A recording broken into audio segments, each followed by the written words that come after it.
Nangyari ito noong nagtatrabaho pa ako sa McDo. Service crew po ako nun, all around. Waiter, taga-serve, taga-linis, minsan pa nga guard, pero okay lang. Ganun naman talaga ang trabaho.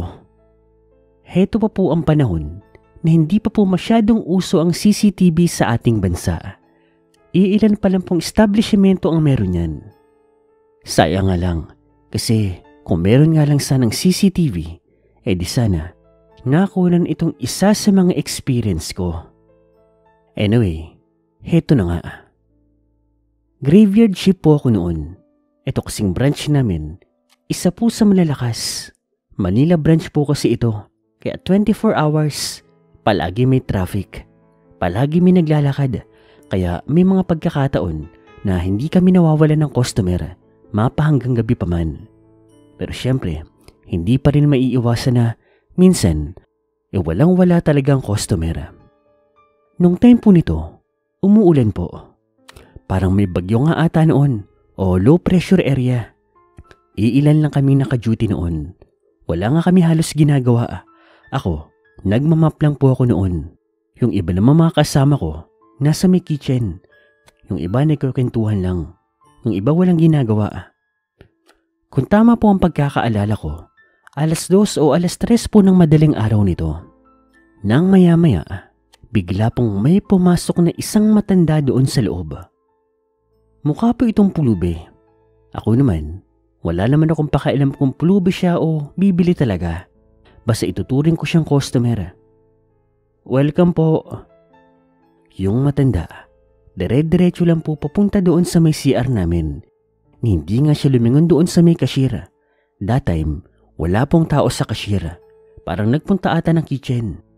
Ako naman, dahil umuulan nga po sa labas, sinundan ko naman po yung basa na nanggagaling doon sa matanda. Minamap ko po ito hanggang sa makarating na nga kami ng CR. Pumasok po siya doon. Hindi ko na siya sinundan dito. Ako naman, bumalik ako doon sa may tapat. Nandun na po yung cashier. Oh, may customer ba? Sinong binati mo? May matandang pumasok. Dumiretso doon sa may CR eh. Baka makikis-CR lang. Ewan. Ngunit, makalipas po ang 30 minuto, hindi pa rin po lumalabas yung matanda doon sa may CR. Dahil doon, sinundan ko po ito. Pumasok na po ako ng CR. Yung CR naman na yun, marami naman cubicle doon. Kumbaga, hindi yun pang isahan lang. Ngunit pagpasok ko, nagtaka na lamang ako. Kasi, walang tao sa loob. Inisa-isa ko rin yung mga cubicle. Ngunit, wala. Nagtaasan ng mga balahibo ko. At paglabas ko, laking gulat ko na lamang nang doon po sa may cashier namin, nandoon ang matanda, bumibili. Pagbali nga niya ng lingon sa akin, ngumiti ito, sabi kindat. Hindi ko alam kung naaasar lang ba siya nung time na yun o nananakot. Hindi ko alam kung papaano nangyari ang bagay na yun kasi imposible namang hindi ko siya makitang lumabas mula sa CR. Dapat ay makikita ko siya kung nangyari man yun. Ganun pa man, binaliwala ko na lang po ang bagay na yun. Hindi ko siya pinansin. Hanggang sa makalabas nga siya doon sa may store namin at nakikita ko pa rin siya mula sa labas na nakatingin at nakangiti ng nakakaloko sa akin. Sa mga sandaling yun, isa lang ang nasa isip ko. May something talaga doon sa matanda. Parang may malas sa demonyo siya. Etong next naman po na karanasan ko, ito po yung time na sa McDo po, meron pong palaruan. Nalimutan ko na kung saang branch po yun. Dati kasi usong-uso po yan, yung parang may mini playground po sa mga bata. Alam niyo po yung mga kids zone niya, yung para pong ganun. Pero dati, libre lang po ang mga bata sa mga McDo. Ewan ko nga lang kung meron pa bang McDo na may ganyan. Hindi na po ako sa McDo nagtatrabaho noon. And kami ng family ko, as in buong family, kasama yung lola at lola, Yung mga tito-tita pati yung ibang mga pinsan po, talagang nag-gathering and sa McDo po kami kumain noon. Siyempre, ako yung isa sa mga nagbantay sa mga bata kong pinsan naglalaro. And honestly, nag-e-enjoy din naman ako sa paglalaro doon kasi nung bata ko, hindi ko po naranasan yun. So heto na nga, malaki po yung palaruan na iyon. Malaki kasi yung branch ng McDo na yun. Marami pong naglalaro mga bata. Yung mga bola-bolang bilog, yung mga slides, padulasan, yung maze. Basta, kayo na pong bahala mag-isip. Ako naman, nag-enjoy din ako sa paglalaro. Sa pagbabantay sa mga bata kong pinsan. Nang maya-maya, napalingon po ako doon sa itaas. Doon po sa may parang tulay. Meron pong isang bata doon. Naglalaro po ito mag-isa. Nang maya-maya po, doon sa may kabilang banda, nakita kong may isang batang nakangiti na dahan-dahan pong lumalapit doon sa mag-isang batang naglalaro sa itaas ng tulay. Kitang-kita ko po yun. Yung bata pong lumalapit sa kanya, maputla. Tapos hindi ko po makita ang muka. Kasi natatakpan po ng buhok. Ang nakikita ko lang po, yung mga binti niya, yung mga hita niya. By the way, batang babae pala ito. At nakasuot din po ng puting dress. Dahan-dahan itong naglakad hanggang sa marating niya po ang likod ng batang naglalaro mag-isa. At walang ano-ano, tinulak niya po ang bata na iyon pababa po dun sa tulay. Mataas po yun ha.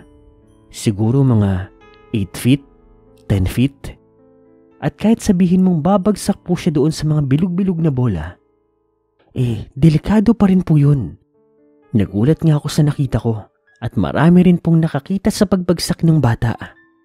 At dahil ako yung isa sa mga pinakamalapit noon, ako po yung agad na tumulong at laking gulat ko na lang nang makitang mabali po ang kaliwang kamay ng bata. Paglingon ko naman po sa itaas, nakita ko na po yung itsura ng bata. Wala po itong mata, pero nakangiti po ito. At hindi ako pwedeng magkamali Bigla po itong naglaho na parang bula. Sa bilis po ng pangyayari, nilabas ko po ang bata doon papunta sa magulang nito. Tinanong pa nga ako kung anong nangyari. Ngunit imbis na sabihin kong tinulak siya, ang sinabi ko na lang po, nalaglag po ang anak nila. Nagpasalamat naman sa akin yung mga magulang nito at agad po silang umalis sa branch na yon. At pagbalik naman ng lingon ko doon sa itaas kung saan ko nga nakita ang batang nanulak, bigla na po itong nawala. That time, sigurado ako, hindi bata ang batang nakita ko. It's either kaluluwa ito o demonyo.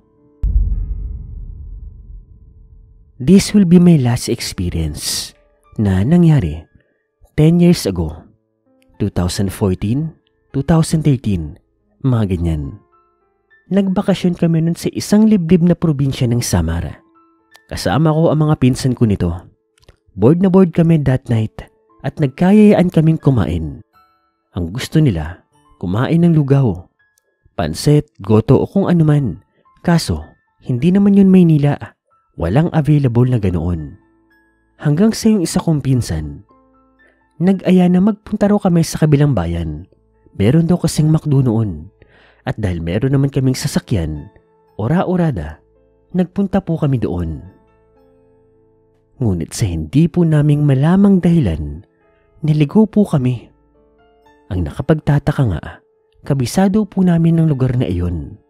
Ngunit tong gabi po na iyon, para bang napadpad kami sa hindi naming malaman na lugar. Laking Samar kasi ako. Lalong-lalo na yung mga pinsan ko na doon talaga nakatira. Kaya napaka-imposible talaga na nangyari na iyon.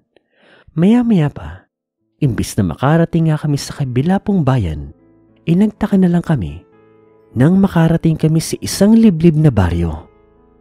Sa tagal na naming nakatira doon, noon lang po namin napuntahan ng lugar na iyon. Nagulat nga kami kasi sa pagdating po namin doon, siyang labasan po ng mga tao. Mabuti nga, alerto po ang pinsan ko na driver. Agad siyang nagmaniobra. Yung mga tao kasi, bigla na lang pong tumakbo na para bang mga zombie. Hinabol kami at kitang-kita namin kahit madilim po ang gabi. Namumula ang kanilang mga mata. Habol sila ng habol sa amin na paalabang mga zombie pero hindi nila kami maabutan hanggang sa nakaisip yung isa kong pinsan ng isang solusyon. Mga pis, ibaliktad niyo yung mga damit niyo. Baka pinaglalaruan tayo. At dahil takot na kami sa mga sandaling yun, sinunod namin ang gusto niya. T-shirt, short, ultimo mga brief po namin.